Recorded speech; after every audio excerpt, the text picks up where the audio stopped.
केंद्र सरकार की ओर से सरकारी कर्मचारियों के लिए नई पेंशन योजना यूनिफाइड पेंशन स्कीम यानी यूपीएस का ऐलान किया गया है।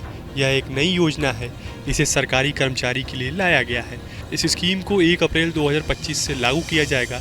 अब सरकारी कर्मचारियों को पेंशन पाने के लिए यूपीएस और न्यू पेंशन स्कीम यानी एनपीएस में से किसी एक विकल्प को चुनना होगा।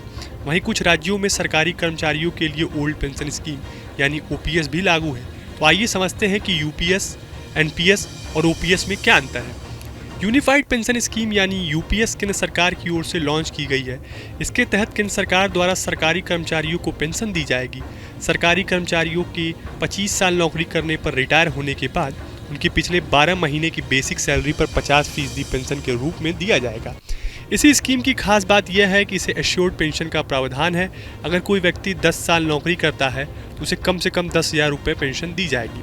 यूपीएस में फैमिली पेंशन का भी प्रावधान है। अगर रिटायरमेंट के बाद कर्मचारी की मृत्यु हो जाती है तो उसकी पेंशन का 60% हिस्सा परिवारजनों को मिलेगा। यूपीएस में रिटायरमेंट पर एकमुश्त ग्रेजुएटी से अलग यानी राशि भी दी जाती थी। इसकी गणना कर्मचारी के हर 6 महीने की सेवा पर मूल वेतन और महंगाई भत्ते के 10वें दिन के तौर पर किया जाएगा। हर 6 महीने की सेवा पर मूल वेतन और महंगाई भत्ते के 10वें हिस्से के तौर पर किया जाएगा। यूपीएस में रिटायरमेंट के बाद पेंशन बढ़ाने का भी प्रावधान है, जिसे इंडेक्सेशन से जोड़ा गया है। यूपीएस केवल सरकारी कर्मचारियों के लिए है। इसमें 23 लाख से ज़्यादा केंद्रीय सरकारी कर्मचारी लाभान्वित होंगे। हाल ही में यूपीएस लागू होने के बाद केंद्रीय मंत्री अश्विनी वैष्णव ने एक पोस्ट सोशल मीडिया पर डाला है, जिसके आधार पर हम आपको यूपीएस, एनपीएस और ओपीएस की तुलना करके आपको बताएंगे।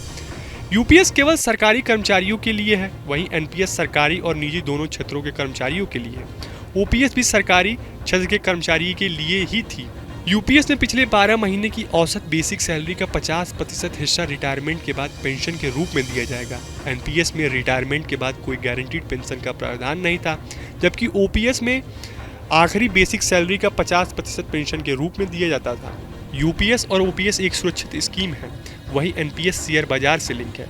10वें हिस्से में बेसिक प्लस डीए कटेगा। हालांकि इसमें सरकार का योगदान 18.5% का ही होगा, जो कि पहले 14% का था।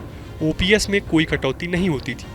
यूपीएस में रिटायरमेंट का एकमुश्त राशि का प्रावधान किया गया है, जिसका कैलकुलेशन कर्मचारी के हर 6 महीने की सेवा पर मूल वेतन और महंगाई भत्ते के 10वें हिस्से के तौर पर किया जाएगा। वहीं एनपीएस में कुल जमा राशि में से 60% रिटायरमेंट पर एकमुश्त निकाली जा सकती थी और 40% एन्युटी के लिए रखी जाती थी। यूपीएस और ओपीएस में पेंशन पाने के लिए कोई निवेश नहीं करना होता है, जबकि एनपीएस में फंड का 40% पैसा निवेश करना पड़ता था।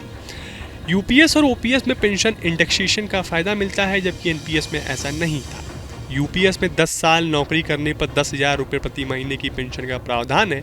एनपीएस में ऐसा कोई प्रावधान नहीं है, जबकि ओपीएस में 40% पेंशन कम्यूटेशन का प्रावधान था।